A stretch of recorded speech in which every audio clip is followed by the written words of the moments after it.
It's Carne backstage at Riot Fest 2019. Carne presented by the Autobarn Mazda of Evanston. One of the many bands representing Chicago over the course of the 3-day weekend was the band Ganser. They played on Sunday. They were amazing. And I talked to them early on Saturday. It's Carne. Let's eat in the car. It's Carne. And now here's the star of our show, James Van Alstyne.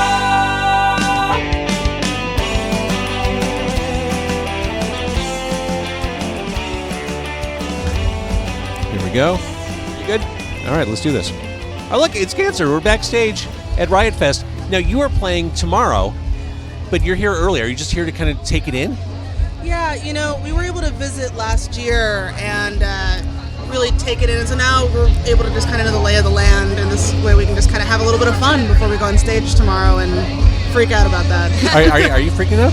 No, I think I'm just more excited to get out there. We've been waiting for this for so long that it's been a long time coming. And you are from Chicago, so this is like the big hometown festival. This is it. Yes. No pressure. It's all good. No, You're going to be amazing. Now, you two, going to school together, knowing each other, could you have imagined where you'd end up years down the road, like at the position you're in? I mean, you're a beloved local band. I mean, I don't think it was ever. I mean, these things are never promised, It's but it's really gratifying to see some hard work pay off, and music's not a meritocracy, so sometimes it's you end up where you end up, and it's a little bit surreal. Let's talk about Bad Form. Yeah. New song. Is this a harbinger of things to come? Is this where the band's heading musically and aesthetically? Yeah, it's a track that we're thinking is going to end up on our next album, so it's a nice little preview into that. We're going to have a little detour. We are self-releasing a 10-inch this fall, which we're excited about, 10-inch 45, as we just kind of wait to see who we're going to release the next record with, but that's going to be for 2020. I love that. And there's something about, I got rid of my records years ago, and it was one of the things I regret most that wasn't like catastrophic in my life. Just, there's something really special about that experience, about listening to vinyl. Like when I listen to a record, I'm in that artist's vision through the entire vision. I can't advance my way through the songs. I'm stuck through the good songs and the bad songs. So there's something really great about vinyl, and I'm sure as an artist, it's cool to have it.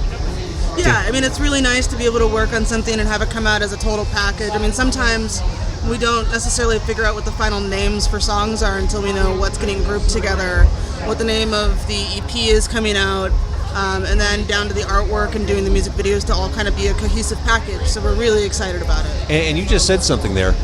The names of your songs don't necessarily correlate to the content. It's more of a summary of the aesthetic of the song? Yeah, I think that's a good way to put it. It's like more the ethos or feeling of each song. Yeah, I mean, I just think it's about trying to create a cohesive visual all around. And Odd Talk is the most recent. Yes, that is our most recent full release. Yeah. What's your favorite thing to do in Chicago? Since you're proudly representing, there's a handful of Chicago musicians on the roster this weekend, so I want to talk Chicago stuff. What's your favorite thing to do in the city? Why don't you do it? What's your favorite thing to do in Chicago? In what way? Just in general. Yeah. Favorite thing to do in Chicago is to go to the Empty Bottle and see shows. Yeah. There it is. Definitely. So when you're not making music, you're supporting music. Yeah, or just, being part of the community. I think Chicago is such a rich musical community. For sure. That it's nice to be able to be an active part of that, as well as like creators in it, And there's a lot of DIY spaces where you don't even know if the show's going on if you're visiting necessarily, but I mean, there's DIY house shows all over. You just kind of have to know who to Exactly. contact. How has that scene changed since you started making music together? Is it the same? Has it become more supportive, more? I don't know. I think it's always been pretty supportive. DIY scene always changes. Like, people come and go, organizers come and go, houses close and new ones open. It's just, I don't know. What about you, Brian? You might have a better. It's definitely more of an inclusive scene nowadays. I think just more bands, like everybody's sort of gotten to know each other, so everybody's got each other's backs, and way easier to network than it used to be. And I think that there's a lot of bands that are kind of making themselves flexible to how easy it is to make music on your own. I mean, that's how we started as a DIY band, passing files back and forth. So it's really fun to see bands come out where it's two people and they might just be playing with a loop pedal, you know, and a keyboard, and they don't necessarily have to have the full setup. So I think there's a lot of people doing a lot of really cool, flexible things. I love your sound. It's very cinematic. It's cool. It's got a sense of mystery. Looking forward to seeing you on stage tomorrow at Riot Fest. Thank you for representing Chicago. Yeah, thank you at so Riot much. Fest. It's Ganser. We're backstage at Riot Fest.